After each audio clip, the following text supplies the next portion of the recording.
Hello everyone, welcome to my General Hospital official channel. I hope everyone is having a wonderful day.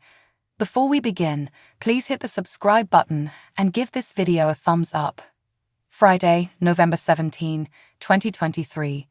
Today on General Hospital, Joss counsels Spencer, Curtis, and Marshall counsel Trina, and Carly declines Michael's offer of assistance. Jordan stops into Laura's office to catch up and discuss what happened while Laura was away. Before they get there, Laura asks if she wants to continue as deputy mayor. Jordan is conflicted since she has spent her entire life in law enforcement and believes there is still more she can achieve there. A knock comes at the door and Cyrus enters, asking if the mayor has time for her brother. Laura is curious as to what she owes this visit. Cyrus arrived to inform his sister that as part of his release, he has obtained a gainful job and will be washing dishes at the Port Charles Grill. Laura inquires about his employment, and he says that the manager works for the charity that employs ex-convicts. Laura congratulates him, but informs him that she and Jordan are in a meeting. He realizes and departs. Jordan informs Laura that she does not believe anything Cyrus says. Laura is at a loss as to what to believe of him. She claims he was near to death and now wishes for a simpler existence. Jordan doesn't think so.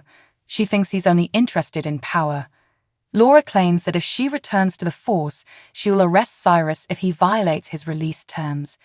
Jordan states that she refuses to continue focused on Cyrus, that she was about to accept Laura's offer before he arrived, and that she still wishes to do so. Laura is overjoyed and believes they will be able to accomplish a lot together. Robert meets with Felicia at the hospital to discuss Anna. Robert believes Anna is hiding something from him because neither of them has spoken since she shot Charlotte. Felicia is certain. Felicia argues that Anna may believe she put herself in this circumstance and that she must pull herself out of it without his assistance. Robert hopes Anna isn't avoiding him because he is afraid of Valentine, as he has repeatedly warned her that their relationship will end in tragedy. Spencer walks into Joss and Trina's dorm room and is invited in to see what he's done. When he sees all the flowers, he realizes he has gone too far. Joss remarks that they are lovely, but Trina is not present to view them. He asks Joss how insane Trina is on a scale of 1 to 10, and he gets an 11. She explains that his demand may have ended the relationship. They talk about his ultimatum, and Spencer realizes he was a fool to think this could go on like this. This, according to Joss, cannot continue. Spencer insists that he loves Trina and would never have to give her up. Trina, on the other hand, is an adult, whilst Ace is a child. He claims that, while he no longer considers Esme to be a nasty person, he does not believe she can provide Ace with what he will require as he grows up. He believes Ace requires him, and isn't what a newborn requires more important. Joss reminds out that living with Trina, but returning home to Esme and Ace every night would be unjust to him, Trina, or anybody else. Joss cautions him that the longer he stays in this charade with Esme and Ace, the more difficult it will be when it blows out. She claims that Esme deserves to meet someone, and that Trina will dislike him for spending time with Esme and Ace. He inquires as to the alternative, stating that he visits Ace on weekends. She agrees, but he refuses to let Esme take his brother. Joss points out that he used to act like this as a youngster, but he's an adult now, and he can't have everything he wants and must make a choice. Curtis is working out at home and chatting with Marshall when Trina walks in. Trina inquires about her mother's whereabouts. Curtis informs Marshall that she is working late, and dinner is almost done. Trina is leaving her room since she isn't hungry. Curtis pulls her aside and asks if she wants to talk, but she declines. She apologizes swiftly for snapping at them. They offer to listen, and when she says it's about Spencer, they promise to be open-minded. Trina tells them about Spencer's demand while her phone fills up with texts from him. Curtis provides some parenting advice.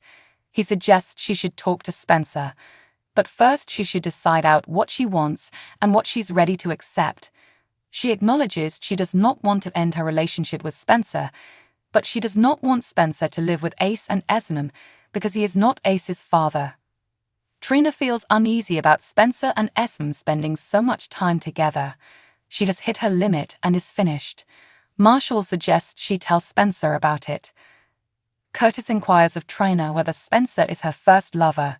Trina answers both yes and no. Trina tells them about how she and Cam became close while supporting Joss during Oscar's cancer fight. However, her feelings for Cam are not the same as her feelings for Spencer. She assumed Spencer was her future, but she could be incorrect. Curtis suggests Trina discuss priorities with Spencer.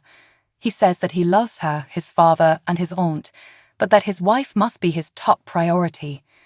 He understands how important her connection with Spencer is to her, but is he her top priority? She wants a profession, and her schooling should be her top priority right now. Marshall does not believe Curtis meant that, and Curtis agrees. Curtis asks who she texts first thing in the morning and last thing at night, and she says Spencer. Curtis states that this is her response, and she now has a question for Spencer. Is it the same for him? Michael and Willow go to Kelly's at Willow's request to visit Carly. Carly informs Michael that Nina has offered to sell her portion of the Metro Court. Willow tells Michael that this is thrilling. Michael confirms this and inquires about Nina's offer. Carly tells Michael what happened, and Willow believes this is the best way to restore their family. Willow believes the SEC accusations, Drew's imprisonment, and Carly's hotel closure were unjust, but this is an opportunity to help right some of those wrongs. Carly informs Willow that it is not that simple. She cannot simply accept Nina's offer since she must first find a method to pay for it. Willow believes this is where Michael comes in. Michael offers his mother the money, but Carly declines. Michael explains that he is financially secure because of his family. He wants to give something back, and he wants to do it for her. Carly has been thinking about Nina's offer, which she believes she made to make peace for Willow and the kids. However, she is unable to accept Nina's offer. As much as she wants the hotel back, it won't feel like hers till she gets it on her own. Sonny arrives at the Metro Court to visit Nina and enjoy a late dinner. He inquires as to why she chose to sell her portion of the motel back to Carly. Sonny doesn't understand where this has come from because it's evident she enjoys working here, and Carly enjoys Kelly's, so why upset the apple cart? Nina claims she recently received sound advice to focus on building friends rather than enemies. She knows she'll never be friends with Carly, but they have mutual pals. Nina wants to put the past behind her, and selling Carly's portion of the hotel is an excellent opportunity to do so. Nina suspects Sonny learned about it from Carly, but claims it's just a business deal and has nothing to do with him. He claims he is involved since she is his wife and Carly is the mother of his children, and the situation impacts the entire family. Nina asks if, in that scenario, he advised Carly to accept the offer. He knows better than to give Carly advice, but he hopes she accepts it. Carly, on the other hand, informed him that she was content with her job at Kelly's. Even as she declines her offer, he admires Nina for being the greater person and attempting to reconcile with their family. Austin arrives at the station to see Dante. Austin claims he's come to offer Dante what he desires. He will give him a name, but his name must not be revealed, and he cannot testify in court. Dante claims he is being investigated as a suspect in Ava's kidnapping and Gordon Stevens' murder, and that if he wants mercy, he must speak up. Dante activates a tape recorder. Austin claims he'll give them his name in exchange for a promise that he won't be prosecuted. Dante informs him that he is not in the position to make such a request. Austin explains that if his boss discovers he turned on him before being brought in, he'll be dead. Dante claims that there will be no deal without a name, and they need something to persuade Mason to flip as well. Austin has the proof Dante requires. Austin claims he is not a bad person. Rather, he was pressured into doing many things he knew were wrong. Austin thanks him for the opportunity to do the right thing, stands up, and walks away. Dante summons Robert and informs him of his attempt to persuade Austin to name his boss. Dante says he's willing to reveal a name in exchange for a bargain. Dante claims he claimed to have evidence and went to gather it, and that he will pass it over if he is granted immunity. Robert has reached an agreement. Austin arrives at his Portok cabin to find someone waiting for him inside. He inquires as to what they are doing here. We hear 3 gunshots as the camera pans to the front of the house.